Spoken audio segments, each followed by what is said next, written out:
have a strong view that is, I think the Fed needs to cut interest rates. I think the equilibrium funds rate is closer to 3%.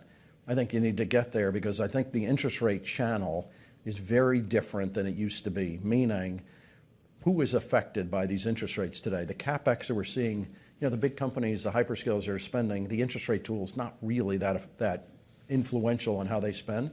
Small businesses, young people, low income are really getting hurt by this interest rate. And the other place that's getting hurt by this interest rate is the U.S. government. We have too much debt. We have to get that rate down. I would get the rate down, and then the most important thing, we need to stabilize long-end interest rates.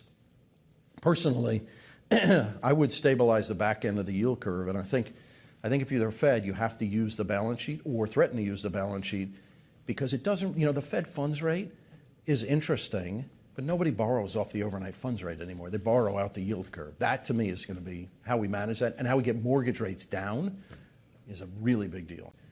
I actually think that when you have a supply shock, this is not inflation, it's not because of higher demand.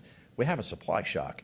That supply shock creates, think about particularly low-income people or young people, you're getting hurt by higher fuel prices, higher food prices. Why would you raise mortgage rates? At the end of the day, I think that premium should come out and we should lower that rate.